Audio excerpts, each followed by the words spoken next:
poco acompañado de la teoría de las escuelas, la perspectiva de la teoría moderna de la administración, que sería ya lo de la parte del desarrollo organizacional, y estaríamos en el último punto, que sería la evolución de la administración en México, que esto lo veríamos, lo concluiríamos el próximo miércoles.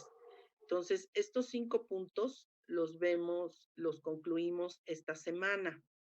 Esta semana, concluimos, esta unidad 1 el miércoles. Entonces, hoy veríamos un poco del avance del tema y pues bueno, estaríamos en esa, en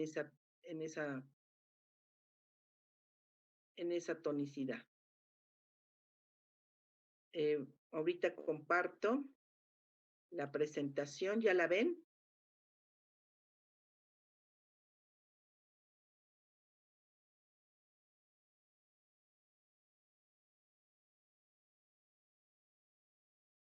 Ok.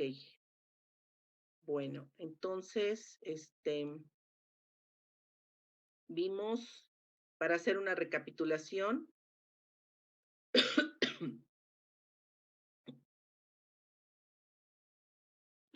aquí está desde las principales escuelas del pensamiento administrativo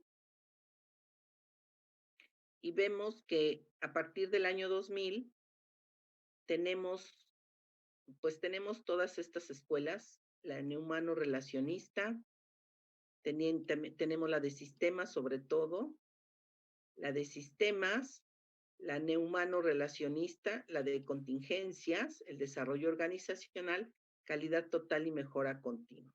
Y como les decía, todavía calidad total yo lo consideraría desde 1900, incluso aquí se considera desde 1800. Desarrollo organizacional desde 1980 al año 2000 y calidad total y mejora continua. Sin embargo, el desarrollo organizacional ha tenido todavía importantes aportaciones y la teoría de sistemas que tenemos aquí desde 1960 ha permeado hasta el año 2000. Aquí les decía anteriormente, me faltaba una actualización que estoy en eso y estoy trabajando. Lo voy a mencionar como una acotación de lo que vimos la clase pasada. La escuela científica de Frederick Taylor, uso de reglas, tarjeta de instrucciones, estandarización, sistema de ruta de producción y sistema de costos, ¿no? La teoría clásica de la administración, la voy a poner en grande para que se pueda ver. La teoría clásica de la administración, ya lo vimos también ustedes, ya lo analizaron, Henry Fayol, el proceso administrativo, la previsión, la organización, la dirección, la coordinación y el control, ¿no? Y él sostiene que la organización es una entidad abstracta dirigida por un sistema racional de reglas y autoridad que justifica su existencia a través del logro de sus objetivos, ¿no? La teoría clásica de la administración de Henry Fayol, principios generales, todo esto que él hace una aportación desde la división del trabajo, la autoridad, responsabilidad, disciplina, unidad de mando, unidad de dirección, subordinación del interés individual al general. Aquí no sé si sepan qué se refiere a la subordinación del interés individual al general. Aquí todavía en esto era muy importante los intereses de los trabajadores por encima del interés de la empresa. Ahora es al revés, es primero el interés de la empresa y queda en último lugar el interés individual. Aquí ahorita en estas teorías administrativas, el gran cambio es esto, la focalización que hay per se por la empresa y por encima del interés del trabajador. Ya no importa el interés del trabajador, ni su autoestima, ni nada. Interesa que produzca, que genere. La remuneración al personal era muy importante anteriormente, ahora sí que en el siglo pasado era muy importante centralizar contra la descentralización. Era centralizarse en cada unidad de servicio, en cada empresa, por decirlo así, y no generar o pasar a formar parte de otras, ¿no? La centralización era muy importante, ahora vivimos mucho la descentralización, en donde conviene a los objetivos de la empresa más que al personal que trabaja en ella, ¿no?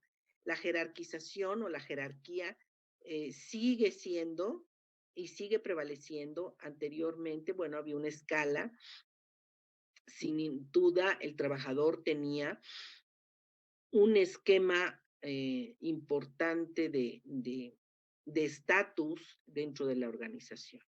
Hoy, pues es solamente prodúceme, prodúceme y produce, ¿no? Trabaja, genera el orden, la equidad, que pues era la igualdad de condiciones del personal, la estabilidad propia del personal contratado, qué iniciativas todavía anteriormente, hace algunos años todavía le preguntaban al trabajador, bueno, ¿qué iniciativa tienes? ¿Qué podemos aplicar de esto que estamos generando? ¿Cómo está la unión del personal? ¿Cómo la podemos,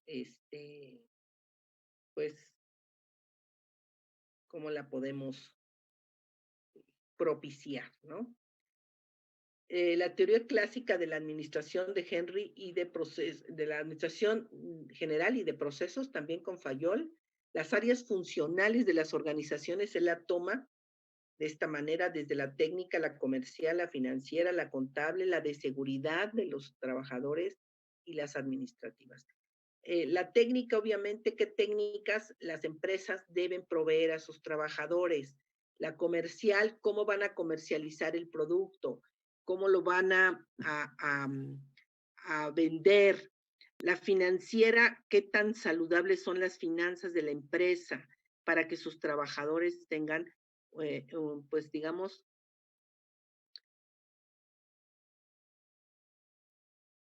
para que sus trabajadores tengan eh, pues cuenten con un buen salario, ¿no? La contable, cómo administra la propia organización o la empresa, cómo administra. La seguridad tiene que ver con todo, desde la seguridad propia de los procesos de trabajo, la seguridad que el trabajador tenga para desarrollar esos procesos y bueno, las administrativas de toda la organización, ¿no? Entonces, actualmente, bueno, pues ya la técnica tiene que venir del trabajador. Te voy a contratar, pero tú eres el que me vas a aportar, no, yo te voy a pagar por aprender.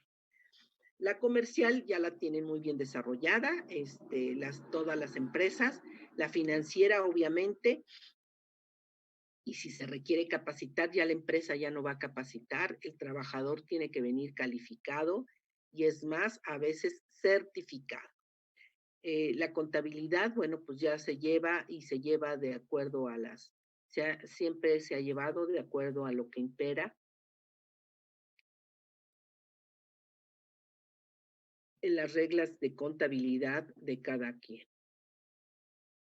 La seguridad, bueno, reitero, son las seguridades del trabajador, la seguridad de la empresa. Y esas medidas de seguridad sí las tienen ahora porque, y cada vez más, porque evitan las empresas pagar riesgos de trabajo al IMSS, todas las empresas y sobre todo las de la metalmecánica y la de construcción pagan un riesgo de trabajo al Seguro Social muy alto. Esto es porque por su misma condición de producción, el riesgo de que el trabajador se accidente o fallezca es muy alto tanto en la metalmecánica como en la de construcción. Entonces, esta seguridad se paga al Seguro Social y a su vez, a veces las empresas quieren pagar otro tipo de servicios, pues sobre todo por la mutilación de sus trabajadores y la muerte, ¿no? Estas dos empresas, metalmecánica y construcción, son las que más empresas pagan y las que sostienen de alguna manera al Instituto Mexicano del Seguro Social porque ellos cobran muy alto este riesgo, ¿no? este riesgo de los trabajadores, entonces son los riesgos de trabajo que puedan tener. Y esta seguridad la paga el dueño de la empresa a los trabajadores y a la empresa en general. Las administrativas, bueno, pues ya es la organización de cada una de las empresas, ¿no? Eso es a partir de Henry Fayol, que les digo, actualmente pues ya no es en su totalidad como se tenía planteado en el siglo pasado. La Escuela de Comportamiento Humano del Mayo, pues modificó la concepción de la administración al afirmar en sus estudios la compañía de Western Electric que la productividad no es un problema de ingeniería, sino un problema humano. Por tal motivo, este enfoque también se denomina teoría de las relaciones humanas, ¿sí? Entonces, la empresa es una entidad social de interés, el interés de los aportes son, la empresa es una entidad social, el interés de las personas no es solo económico, sino también social. La productividad está relacionada con factores sociales, psicológicos y no por remuneración. Aquí el Mayo habla más de los factores sociales, psicológicos y emocionales. Estos factores sociales y psicológicos tienen más que ver con las emociones que con la conexión de la misión o la visión de la empresa que ahora tenemos, ¿no? Anteriormente no se veía la misión y la visión de las empresas. Esto eran los aportes que tenían y todo estaba centrado en la productividad, pero obviamente tenía que tener, como iba por parte del trabajador, había que tener mucho control en estos elementos, tanto factores sociales como psicológicos, y más allá de no tanto por la remuneración. Ahora, actualmente, más es la remuneración que los factores sociales o psicológicos, ¿no? Y que también, qué produces y cómo lo produces, ¿no? Y cómo estás capacitado. Ya no te voy a capacitar yo empresa porque a mí me sale muy caro capacitar. Entonces ya tengo que contratar personal capacitado. La alta o baja productividad está relacionada con la existencia de grupos de trabajo informal. El ser humano, finalmente en esta escuela de comportamiento humano, el ser humano es un ser social con espíritu de colaboración. El modelo burocrático de Max Weber, ese prevaleció mucho en el siglo pasado. Max Weber pues, fue uno de los alemanes más connotados de este modelo burocrático, y por eso les decía la clase pasada, no es la burocracia que conocemos ahora, es la burocracia, no era el concepto que tenemos ahora, ni quizás ahora, pues ya se esté modificando, ya haya una modificación, ya no es como anteriormente, que en los años, sobre todo 70s, 80s, lugar para los alimentos, incluso en esas épocas de los años 90, como se concentraba más el trabajo de varones, las mujeres muy poco se incorporaban al trabajo. Había empresas que, por ejemplo, solo tenían sanitarios para varones, para mujeres no había, ¿eh? Porque como no estaban consideradas, las mujeres se tenían que aguantar su necesidad fisiológica o de alguna manera buscar la manera de acudir a un sanitario fuera del lugar de trabajo. O sea, realmente en estos años fue muy difícil para las mujeres tener un lugar en las empresas, ¿no? Entonces, el concepto de burocracia, pues prevalecía o debe prevalecer el concepto de Max Weber, debe prevalecer la racionalización de la actividad colectiva.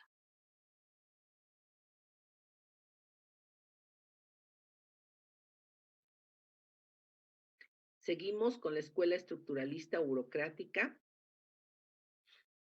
el concepto de autoridad, donde utiliza el poder, la autoridad y dominio como sinónimo y las define como la posibilidad de imponer la voluntad de una persona sobre el comportamiento de otras. Esto aquí empieza con lo del liderazgo, con lo de incluso el sindicalismo que conocimos en México, cómo prevalecía, ¿no? El poder y la autoridad y el dominio sobre la voluntad de los demás, ¿no? El modelo ideal de burocracia fue el de máxima, máxima,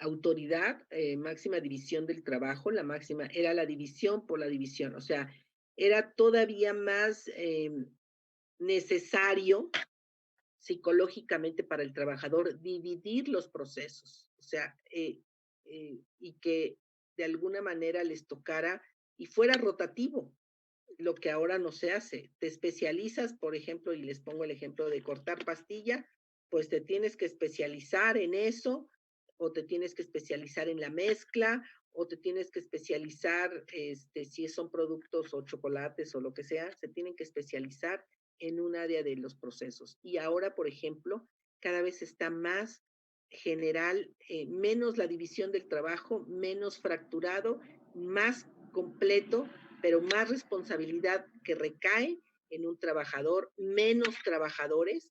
Al tener la división del trabajo, tienes que emplear más personas. Ahora no, ahora es una o dos personas se hacen cargo de determinados procesos. Esto es para que las empresas disminuyan sus gastos en la contratación de personal.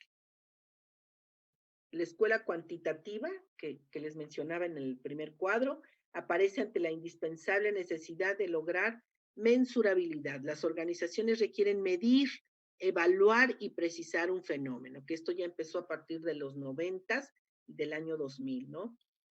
Donde es indispensable la necesidad de que las organizaciones de evaluar el trabajo de sus trabajadores, medir el rendimiento que tienen por día los trabajadores, precisar qué fenómeno se da en esto. ¿Cuáles son los aportes de esta escuela? Pues la variabilidad de la calidad de los productos de un proceso, intervienen factores internos y externos, ¿no? Y el representante de esta escuela, pues es Walter Schauhart. Entonces, bueno, pues ellos ahora y esta escuela cuantitativa, pues tiene su grado de representatividad.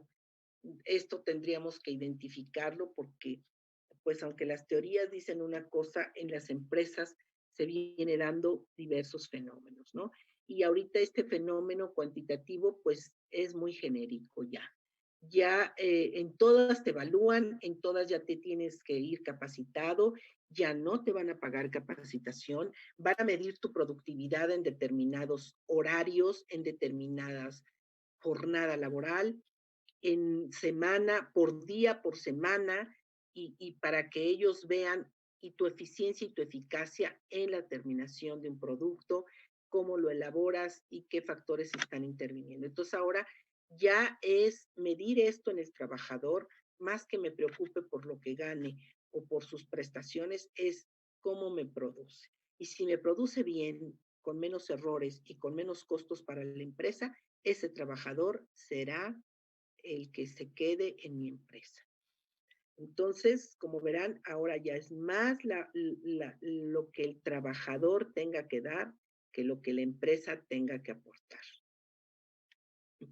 La Escuela de Sistemas de Bertalanffy, von Bertalanffy, Ludwig von Bertalanffy es un alemán y bueno, pues él empieza desde 90 a la actualidad, es un poquito más de los actuales.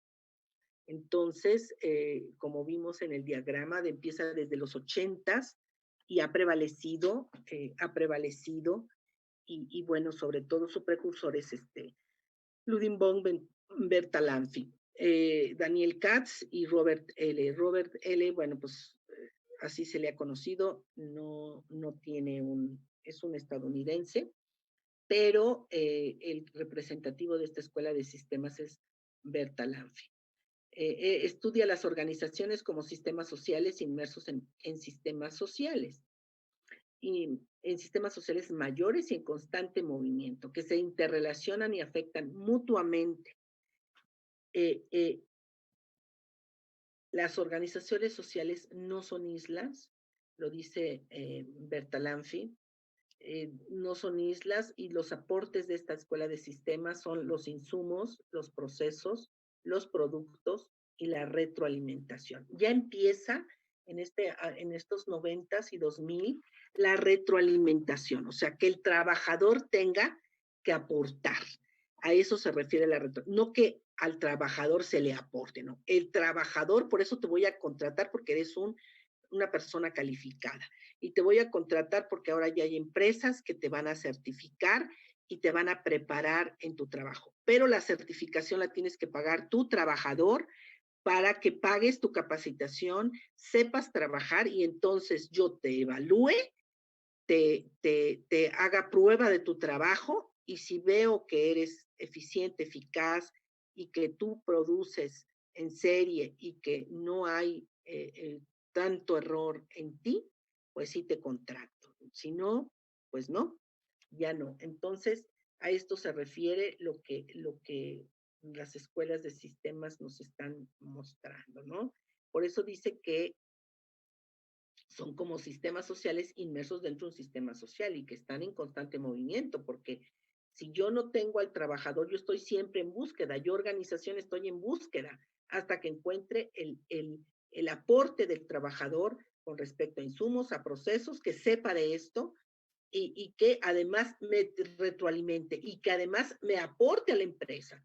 Ha habido desde el año ya 2000 que los trabajadores que se incorporan en todo profesionales calificados y obviamente con especialidad en esto, en estas ramas productivas, tienen que aportar, ellos tienen que aportar a la empresa y no la empresa como antaño, pues buscar, aunque no fueran calificados, tener mano de obra, ¿no? Y después ellos la calificaban o la proveían de capacitación. Ahora ya no. La neumano relacionista de Abraham Maslow, pues también es de alguna manera de los 80s y tiene que ver con la motivación humana. Esto va muy de la mano con esta parte de la motivación, en la cual sostiene que las necesidades son el motor del hombre y que con base en su teoría, pues jerarquiza estas necesidades que mencionaban ustedes también, las fisiológicas, la seguridad, que son las básicas, las necesidades secundarias, que empieza desde el amor, las relaciones y sociales, la autoestima y la autorrealización, donde obviamente le estamos dando el mayor peso a la autorrealización. Y yo lo mencionaba también la clase pasada, la autoestima viene siendo una necesidad secundaria. Cuando, por ejemplo, en las escuelas y las instituciones, la autoestima es el principal elemento. Sería una pirámide invertida cuando nosotros estamos estudiando, porque nos tenemos que enfocar a las necesidades del alumno. Su preparación tiene que ir en función a qué tan eficiente va a ser en el área productiva, ¿no? Ustedes, licenciados en promoción de la salud, tienen que conocer todos estos enfoques administrativos, sociales, psicológicos, porque ustedes son promotores de la salud y tienen que identificar en su profesión qué elementos deben favorecer para promover la parte de la salud en los diferentes estratos de la población, sociales y económicos, ¿no? Y que bueno, pues van a vivir otro tipo de situaciones, pero sin embargo no está de más conocer estos enfoques que nos dan estas escuelas de la administración. La escuela de contingencia y teoría de la organización, pues bueno, esta escuela nos dice que va a depender que las acciones administrativas apropiadas en una situación determinada dependen de los parámetros particulares de la situación. Entonces, aquí nos vamos a encontrar con que hay factores contingentes, eso dice la escuela de la contingencia. Que hay factores contingentes, que estas acciones administrativas apropiadas en una situación determinada dependen de parámetros particulares de la situación. ¿Y cuáles son estos aportes contingentes? Sería la tecnología, el tamaño de la empresa y el ambiente laboral, ¿no? Y que de estos contingentes, como le llaman los autores, tienen que ser muy que prevalece por encima del interés particular del trabajador. O sea, el trabajador tiene que adecuarse a la tecnología, al tamaño de la empresa y al ambiente laboral. No al revés, como hace algunos años, ¿no? Que pues tenía o prevalecía el interés personal y favorecer la, el estatus económico y social del trabajador.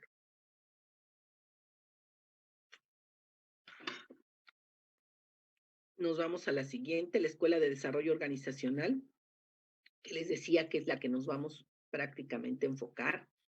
Representa el enfoque de solución de problemas desarrollado por los especialistas en las ciencias del comportamiento, los psicólogos, los sociólogos y en menor grado los antropólogos. Para esta, yo les hago la acotación, yo soy licenciada en sociología y tengo la maestría en administración. Entonces, y bueno, pues estoy en dos instituciones, yo soy egresada de la UAM Xochimilco y del Instituto Politécnico Nacional, ¿no? De la ESCA. Entonces, pues me ha tocado ver esta parte y tengo también otra maestría en desarrollo organizacional por parte del CID. Entonces, pues me ha tocado ver esta parte de la parte del desarrollo organizacional y lo importante que es para aumentar la efectividad y el bienestar de la organización. Reitero nuevamente, aquí ya se enfoca no tanto a la necesidad del trabajador, sino a lo que produce el trabajador y qué tan efectivo y eficaz es y cómo esa eficacia y eficiencia repercute en el bienestar de la organización. Los aportes del desarrollo organizacional, o sea, el DO, el diagnóstico sistemático de la organización, el desarrollo del plan estratégico para mejoramiento y movilización de recursos para llevarlo a cabo. La Escuela de Enfoque de la Calidad Total de Ishikawa determinó que esa sería la última que se ve en el esquema que les presenté. Sin embargo, su auge fue en los años 90, repercutió en la primera década del 2010 y ya del 2010 para acá ya ha sido más hacia el enfoque del desarrollo organizacional. Ya la calidad total como que la dejamos a un lado, incluso eh, les podría decir que mucho antes del 2010, prácticamente en el 2005, dejó de tener vigencia este enfoque en las empresas. Ya la calidad total se llegó a muchos, pues las empresas asumieron que la calidad total era solamente la satisfacción del cliente y por eso se enfocan a la productividad y a la terminación de un producto, ¿no? Entonces, y si lo vemos fríamente, el cliente es tanto el que produce como el que compra, ¿no? También el cliente, el trabajador que crea un producto, ya sea por visión, misión de la empresa o por aportación propia, pues tiene mucho que ver con las necesidades del ser humano, ¿no? Entonces, Ishikawa determinó que el control, sobre todo tratándose de calidad, sale sobrando, ya que se entiende que un producto con calidad es aquel que reúne todos los requisitos, prefiriendo incluirle el adjetivo total.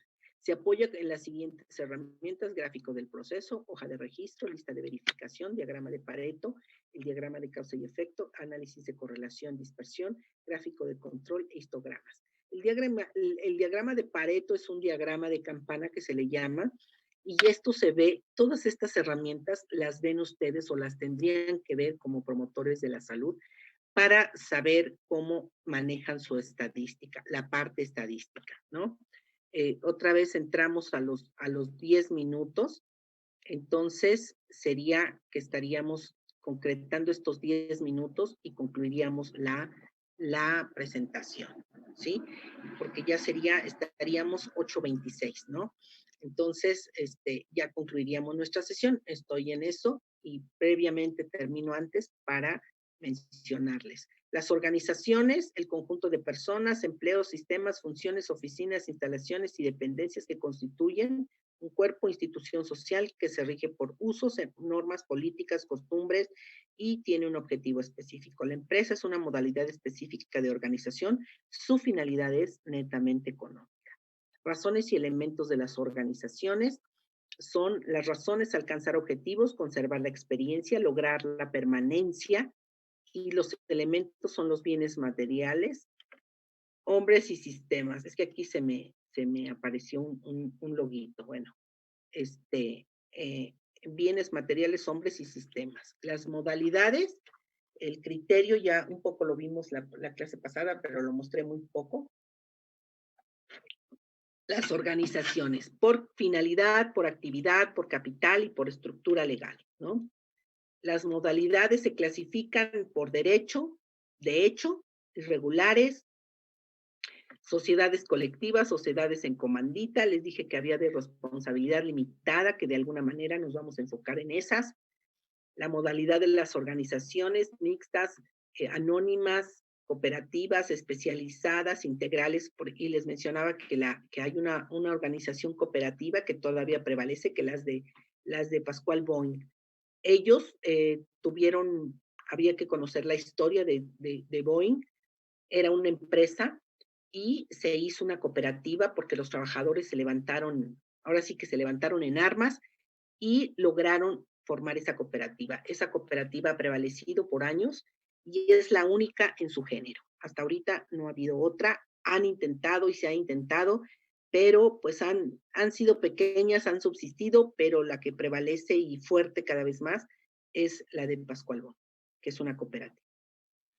Requisitos para el funcionamiento, bueno, pues aquí a lo mejor les conviene saberlo: el uso de suelo, el concepto ambiental, que ahora tenemos estándares de medir el medio ambiente, la constitución de la sociedad, todo esto, el registro ante las diferentes instancias, los certificados de seguridad, el registro de industria y comercio, el registro único tributario.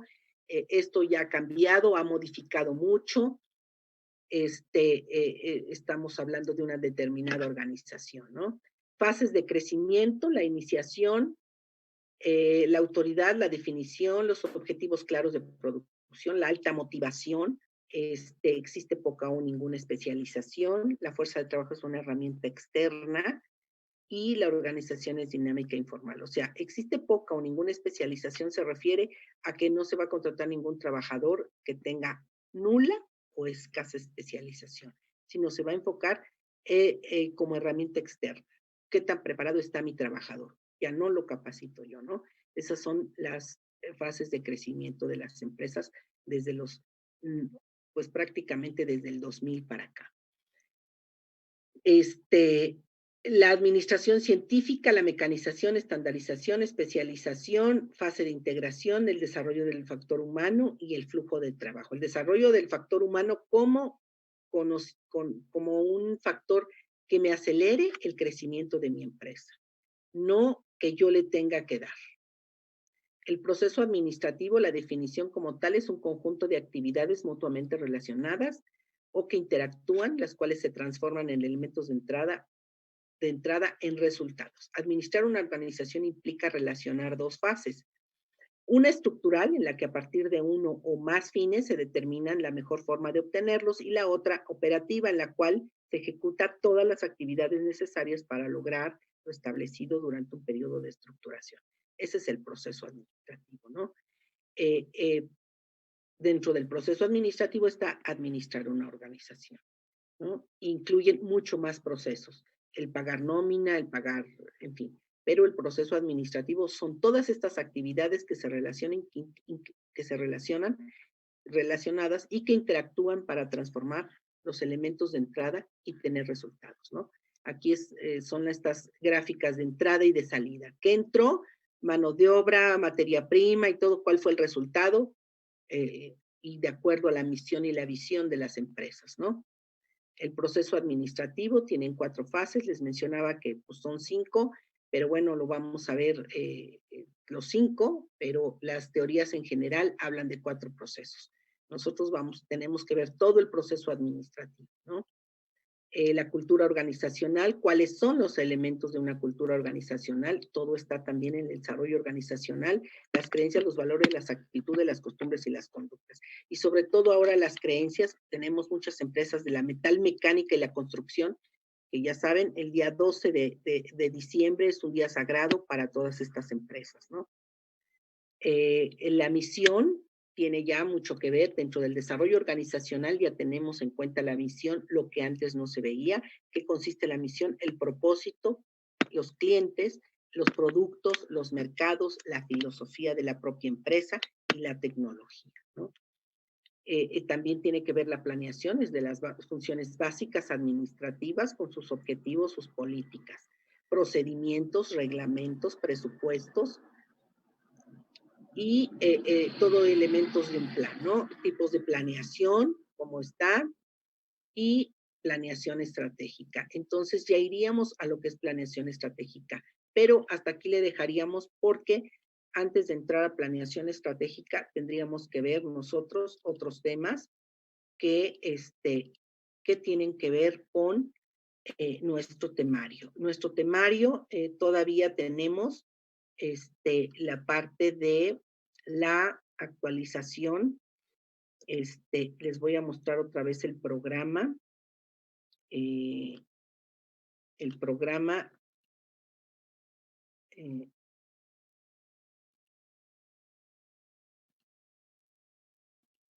el programa que tenemos muy brevemente, porque ya saben que ya nos cuentan los minutos. Ya tenemos 2 minutos. Entonces, ya estamos en esto, ya vimos esto, ya vimos las teorías básicas, las perspectivas, que son lo que estamos viendo de desarrollo organizacional, y cómo ha evolucionado la administración en México. Este último punto lo vemos en la próxima semana, el próximo miércoles, y estaremos concluyendo la unidad 1. Entonces, para esto, yo les voy a pedir, les voy a mandar la lectura y les voy a pedir que hagan algo con respecto a la lectura, se las mando hoy mismo, para que tengan tiempo de ver algo y preparemos. No sé quiénes estén voy a hablar con los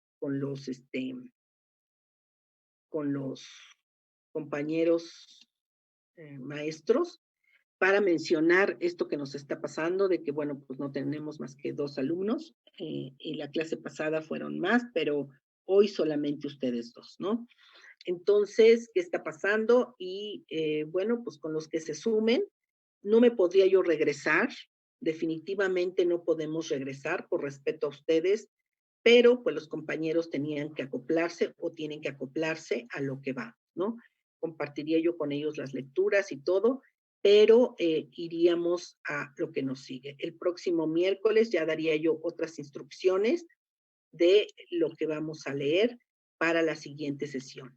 Entonces, para la siguiente semana, que pues estaríamos entrando al plano de